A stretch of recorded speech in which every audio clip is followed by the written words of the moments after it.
Bonjour. Bon, je regardais hier soir l'émission sur Arte Tracks, le magazine des nouvelles tendances, tu vois, culture émergente et décalée, qui érige en valeur certains phénomènes culturels communautaires ou individuels. On y voit donc une culture alternative, une contre-culture. D'ailleurs, c'est marrant, je regardais sur Internet, on met en opposition culture alternative et contre-culture. Alors que pour moi, il semblerait qu'à partir du moment où tu proposes une culture alternative, tu es en contestation avec le modèle original, non? Pas vraiment, dans le sens que ça va plus profond, la contestation. Contre, c'est pas pareil qu'une alternative. Par exemple, pour prendre un exemple, quelqu'un qui suit un régime alimentaire avec tel ou tel produit qui amène à telle ou telle vitamine, etc., etc., etc. Bon, on peut lui proposer quelque chose d'alternatif en lui donnant un autre régime, mais qui obtient les mêmes résultats, en somme. On change différents produits là-dedans, et puis voilà. Ou bien on lui donne un truc qui, lui, va totalement à l'encontre. Ouais. Donc, le fait de manger autre chose que ce que son voisin mange n'est pas quelque chose qui est en contradiction. On ne peut pas manger, alors on pourrait dire que ce sera en contradiction. Oui, mais c'est un choix que tu fais entre deux possibilités. Donc, à un moment donné, tu abandonnes une possibilité, tu es en contestation avec une possibilité pour... Pas en contestation. Celui qui aime bien la couleur bleue, il n'est pas en contestation avec le vert ni avec le rouge. Oui, d'accord. Après, c'est des affinités, tout simplement. Oui, d'accord. Ok. Donc, il y a des gens totalement décalés par rapport à la société, qui sont complètement, qui sont non conformes, hein. Tous ces mouvements punk, rock, métal, enfin, mais bon, on peut dire aussi que il fut un temps, le bebop, même le féminisme était en contestation, et c'était aussi des mouvements alternatifs. Et par exemple, le féminisme, il est bien en contestation avec quelque chose. Oui. Voilà. Donc voilà, c'est marrant parce que je cherchais punk, tu vois, un peu l'histoire des punks. Et en fait, punk, ça veut dire vaurien, tu vois? Ouais. Vaurien. Il vaut mieux être bon à rien que mauvais à tout, non? Oui. Et puis après, c'est des considérations, parce que bon, de nouveau, tous ces mouvements qui se veulent alternatifs ou qui sont contre, etc., font partie de cette société. Ça fait partie intégrante de cette société qui elle-même est déjà quelque chose qui n'est pas alternatif, mais qui est une contre-société en elle-même. Dans le sens qu'on fait vivre l'homme dans des conditions qui sont totalement intra-humaines. Oui. Après toutes ces considérations, ces choses qui émergent, ça fait partie intégrante du processus, c'est normal. Alors on pourrait dire que d'être en opposition c'est plutôt sain, mais par contre la manière dont ils le sont, on pourrait dire que ils ont tort d'avoir raison de cette manière-là, parce que alors je vais te dire, c'est la dépravation la plus totale la plupart du temps quand même. Hein. Et bien justement, donc ils ne sont pas en opposition. C'est des alternatives. Ah voilà. Voilà. Ils ne sont pas du tout en opposition. Voilà, c'est pas un mouvement. Les mouvements actuels les plus grotesques ne sont pas en opposition avec la société. C'est une alternative qui est tout à fait en conformité avec cette société, dans le sens que c'est une façon d'exprimer la même société, mais il y a plusieurs façons de l'exprimer. Ah oui, c'est le côté sombre. Le côté sombre, c'est la société actuelle est le côté sombre, Oui. dans son ensemble. C'est pas compliqué. On ne peut pas considérer une société comme celle d'aujourd'hui, la société moderne, comme étant une société d'hommes ou qui est en conformité avec un principe qui est à l'origine même de cette humanité. C'est pas vrai. À l'origine même. Oui. Alors donc, qu'est-ce qu'on pourrait mettre en opposition? Le traditionnalisme? Non. Non, les préceptes traditionnels, les principes en eux-mêmes qui font qu'un homme, il a une raison d'être, il a donc, après tout, un éventail de possibilités. Et à partir du moment où il dégénère, on passe dans un autre monde. C'est une autre histoire. Quand je parlais de traditionnalisme, je parlais de tradition à la mode Guénon. Hein. Mais c'est pas du traditionnalisme. Ah non, oui, d'accord. Voilà. Donc voilà ce qui se passe, c'est ça. Donc on est dans une société anarchique. Voilà. Il faut bien comprendre ça. À partir de là, tous ces mouvements qui naissent là-dedans, c'est le fruit même de cette société. C'est pas quelque chose qui est en contradiction, pas du tout. Alors, justement, il y a un côté attractif. La preuve, c'est que bon, ils font toute une émission, je te dis, c'est devenu un phénomène de mode, tu vois. On est in fashion, on est à la mode quand on aime cette culture. Quand, tu vois, une ville comme Berlin, en Allemagne, c'est vraiment la ville où l'expression de toutes ces cultures émergentes est la plus visible, hein, on pourrait dire. Tu vois que ça va de la culture de la rue avec le graffiti, avec le hip-hop, enfin tous ces trucs sont largement exprimés là-bas.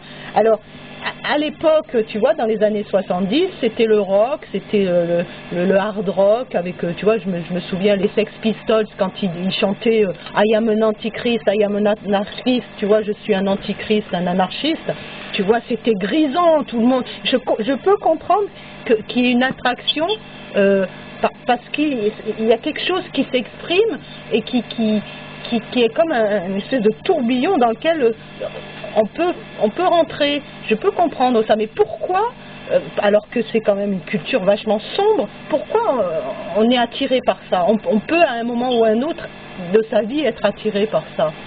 Déjà, par manque d'éducation réelle, manque de connaissances, c'est par ignorance, tout simplement.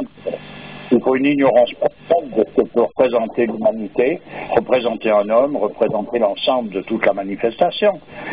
Alors à partir de là, quand on vit dans une société qui en elle-même n'en est pas une, mais qu'il faut reconsidérer les choses par la base. Comme je disais, pour un oriental traditionnel, quand il regardait le monde moderne, il estimait que ce n'était pas une civilisation, mais tout simplement une monstruosité. Et pour un homme même occidental qui, lui, est en accord avec la tradition, cette société, cette civilisation est effectivement pas une civilisation, mais une monstruosité. Quand tu es dans une monstruosité, tout ce qui peut émerger de ça, il y a un éventail de possibilités énormes qui reste toujours une monstruosité, par-dessus une monstruosité, l'émanation même de la monstruosité centrale. C'est pas compliqué. Alors, tout d'un coup, le goût qu'il peut y avoir pour un habillement, pour un ci, pour un là, c'est simplement pour changer par rapport à ce qu'il y a de données actuelles et qui donne une illusion, en quelque sorte, d'un changement réel. Ouais. Alors qu'il n'y a pas de changement en réalité, c'est simplement l'épuisement de possibilités relatives à cette société anarchique. Alors ça peut prendre des formes d'expression artistique qui sont intéressantes, tu vois, ça peut même être beau à un certain endroit, tu vois. Toi tu m'avais raconté que tu avais rencontré toute une famille de punk une fois. Oui, mais c'est pas le fait d'un punk ou c'est pas ce mouvement lui-même qui a amené à cette beauté, c'est les personnages pris individuellement qui sont dans une attitude fondamentale, dans un état qui fait qu'ils vivent les choses qui vivent d'une certaine façon.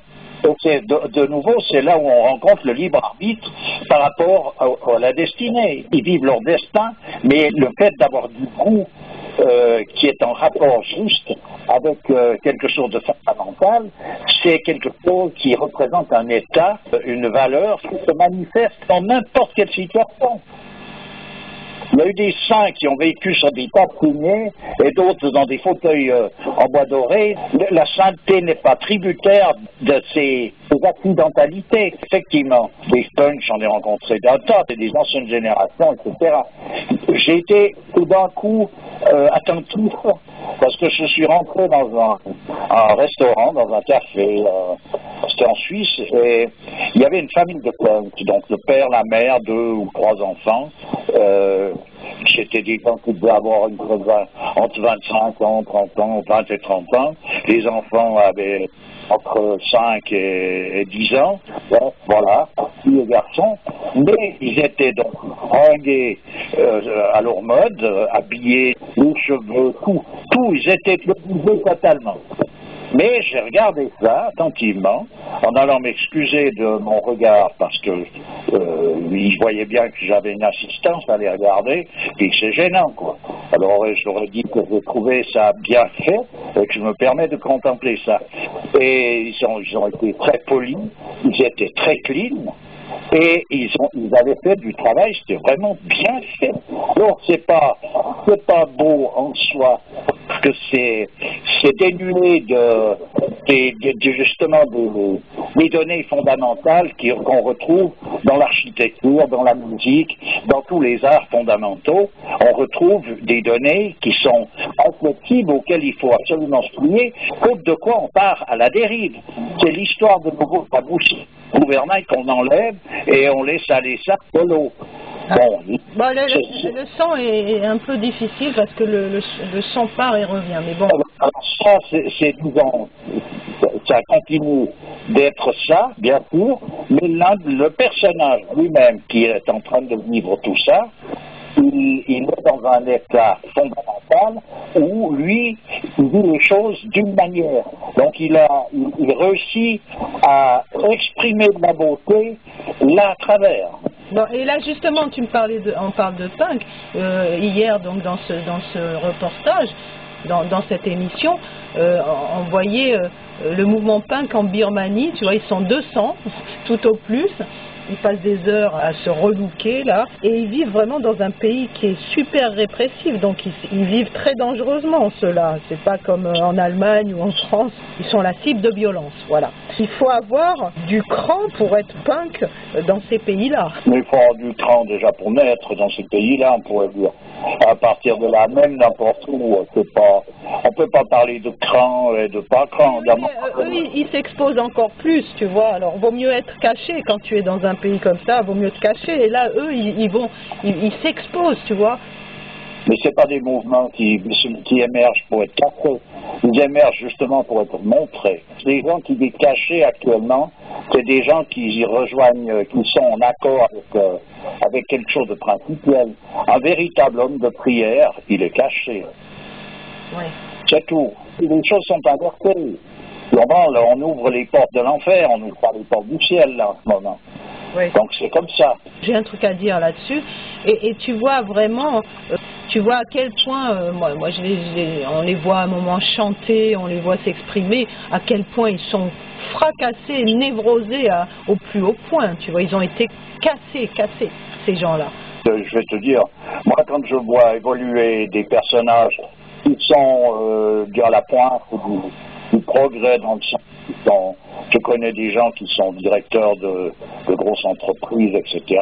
Pour moi, c'est des gens cassés aussi. Une forme qu'on connaît, qui nous est plus habituelle. Pour moi, ça ne change pas grand-chose, disons. Oui, je comprends. Dans le sens que si je me réfère à ce que représente un homme, je regarde ces personnages, ils ne vivent plus, ils fonctionnent, ils sont complètement zombifiés, c'est tout. Oui. Après, ils peuvent être empathiques individuellement et ils peuvent avoir plein de possibilités. La zombification n'enlève pas tes possibilités. Simplement, elle te neutralise à un emplacement. Et là, en l'occurrence, l'homme, il est neutralisé, c'est-à-dire qu'il ne peut pas vivre comme un homme, il ne peut pas voir les choses comme un homme, il ne peut pas être un homme. Il est obligé d'être dans l'intra-humanité, parce qu'il n'y a pas d'horizon autre que celui-là. Oui. On rencontre ça partout, dans la musique, dans les arts, dans tout. On a parlé récemment du Fils Christ. Pour sortir des âneries pareilles, il faut être dans un état particulier. On peut chanter n'importe quoi, justifier ça par n'importe quel bout. Ça n'est pas justifiable par rapport à quelque chose qui tient debout. C'est justifiable par rapport à une société comme celle-là. Bien sûr, on peut faire n'importe quoi. Le prochain, il sera peut-être dans cette voiture avec quelque chose de pire.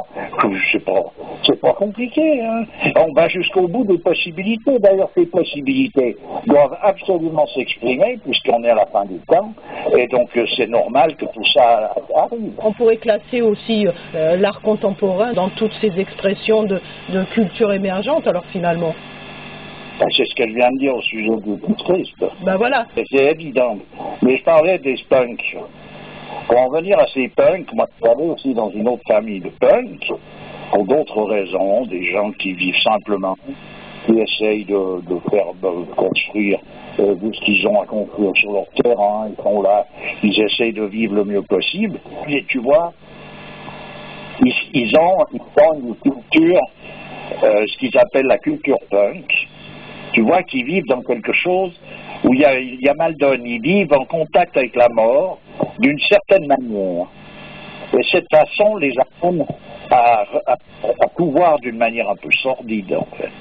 En fait, c'est pas la mort délivrance, c'est la mort diabolisée, quoi. C'est bel et bien délivrant, mais délivrant de quoi? Et puis comment ils se délivrent? Je veux dire, c'est quelque chose, c'est poignant de tristesse. Voilà. Ouais. C'est poignant de tristesse. Et c'est rapetissé, amoindri. Même un rat ne pourrait pas se satisfaire de ce genre d'existence. Voilà. Et donc c'est des punks de plusieurs générations, sur plusieurs générations. Voilà, mais c'est pas pris personnellement, individuellement, c'est des gens qui peuvent être sympathiques ou qui peuvent avoir certaines qualifications, mais ils sont condamnés à vivre ça. Voilà.